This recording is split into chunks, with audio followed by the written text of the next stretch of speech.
주님께서 여러분과 함께 마르코가 전한 거룩한 복음의 끝입니다. 그때 예수님께서 11 제자에게 나타나시어 그들에게 이르셨다. 너희는 온 세상에 가서 모든 피조물에게 복음을 선포하여라.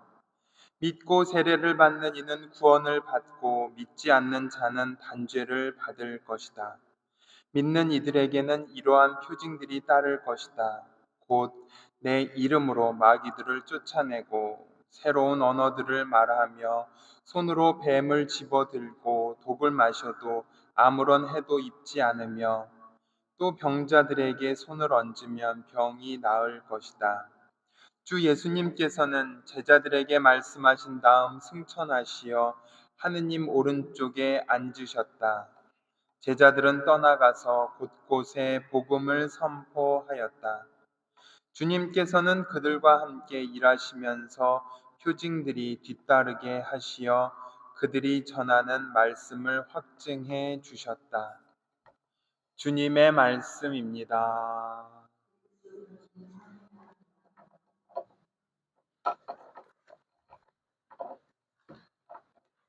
삼미예수님, 삼미예수님, 그 미국과 한국의 많은 차이점이 있잖아요. 미국이란 나라, 한국이란 나라에 많은 차이점이 있는데 올해는 저에게는 졸업이라는 것이 좀 큰 차이가 있구나라는 생각을 좀 해보게 됩니다. 우선 한국은 졸업식 언제 하는지 아세요? 1월이나 2월에 하거든요. 그리고 3월 초에 3월 1일, 그 다음 3월 2일이죠. 2일부터 새 학기가 시작이 됩니다. 근데 미국은 졸업식이 5월 아니면 6월 달에 이렇게 하고 8월 말에 이제 9월 이제 그때 이제 가을 학기가 새 학기가 시작이 됩니다. 또 새 학년이 시작이 됩니다. 특별히 대학교에서는 가장 아름다운 5월에 캠퍼스에도 꽃이 만발할 때 많은 학생들이 졸업복을 입고 여기저기서 사진을 찍는 모습을 보면 너무나 보기가 좋아 보입니다. 그리고 대학교 본관에 졸업식이라는 단어가 커맨스먼트라는 단어를 사용하는 것을 좀 보았습니다. 근데 저에게는 졸업 그럼 그레듀에이션 뭐 이렇게로 알고 있는데 어떻게 보면은 이게 더 익숙해졌는데 커맨스먼트라는 단어는 좀 생소하게 보였습니다. 그런데 커맨스먼트라는 그 단어의 뜻은 새롭게 시작한다라는 의미에서 사용한다라고 합니다. 커맨스먼트는 다시 시작한다라는 것이거든요. 그래서 졸업식을 아예 커맨스먼트라고 이렇게 사용을 합니다.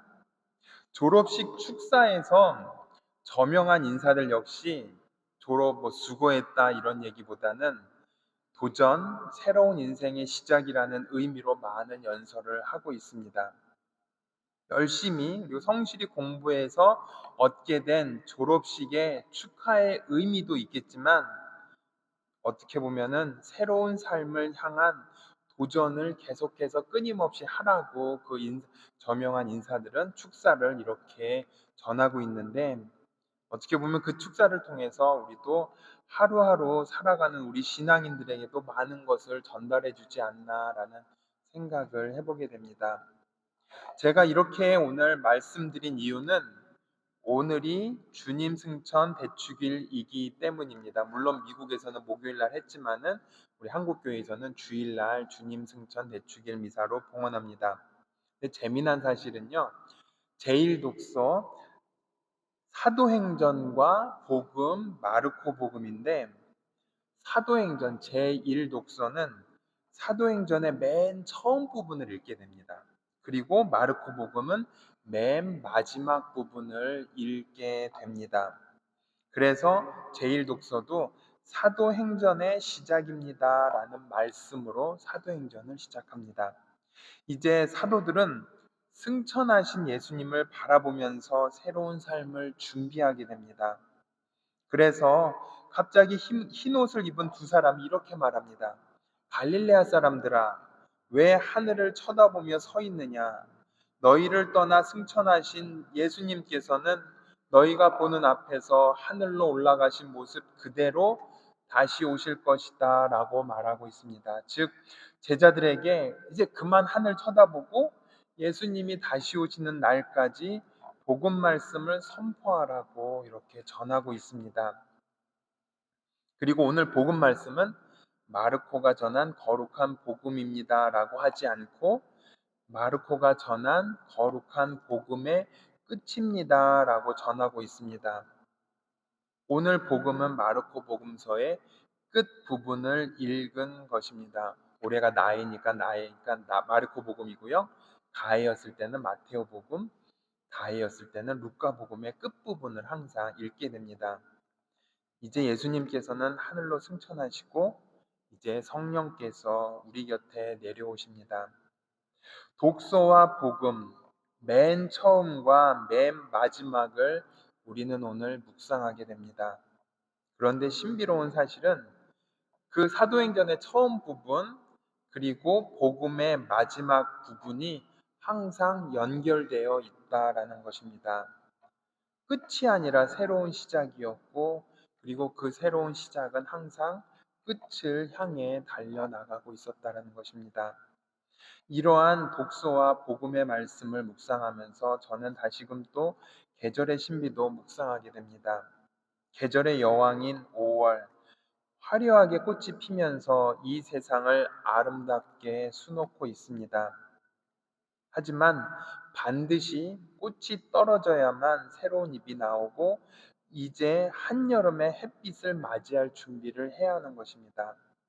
반드시 이러한 과정을 거쳐야 가을에 열매를 맺게 되고 그러고 나서 낙엽이 지고 모든 것이 사라지는 것처럼 보이게 됩니다. 하지만 모든 것이 사라졌다고 생각할 그 추운 겨울에 나무는 내년을 준비하고 있었습니다. 어떻게 보면은 한 해의 끝과 시작은 12월과 1월이라고 볼 수도 있겠지만 우리 신앙인들에게 있어서의 끝과 시작은 주님 승천 대축일 그리고 성령 강림 대축일이 있는 5월이 아닐까 생각해 보게 됩니다. 그리고 그 끝과 시작은 이렇게 단절이 되고 구분되는 것이 아니라 끊임없이 이어지는 삶의 여정이 아닐까 생각해 보면서 계절의 신비를 다시 한번 묵상해 보게 됩니다. 바로 이러한 삶의 여정에 성령께서는 우리와 함께 계신다는 것입니다. 예수님께서는 승천하시고 떠나시지만 그 자리에 성령께서 우리와 함께 계시고 우리에게 새로운 삶의 신비를 전해주고 계십니다.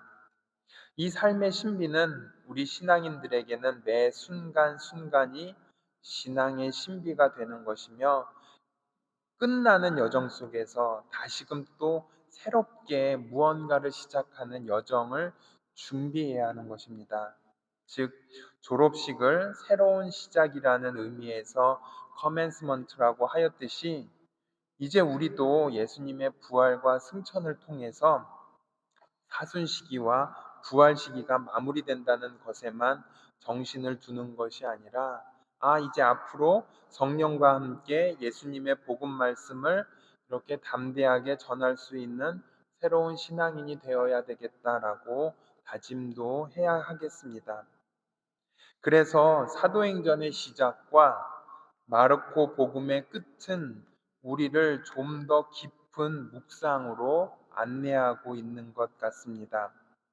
꽃이 피고 져야만 열매를 맺을 수 있고 열매를 맺고 잎이 떨어져야만 내년의 꽃을 다시 기약할 수 있습니다.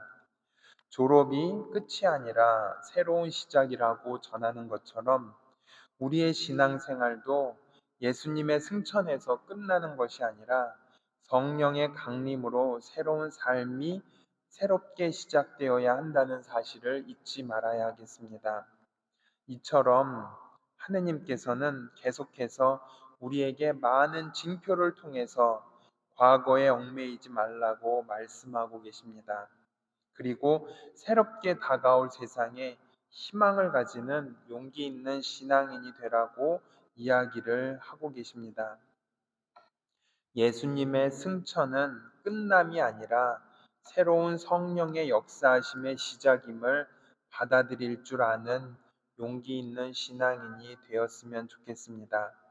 한 주간 동안 우리네 삶에서 정말로 시작과 끝이 무엇인지 한번 깊이 묵상하고 나는 무엇을 향해 달려가고 있었는지 이렇게 묵상하는 우리 신앙인이 되었으면 좋겠습니다. 잠시 묵상하겠습니다.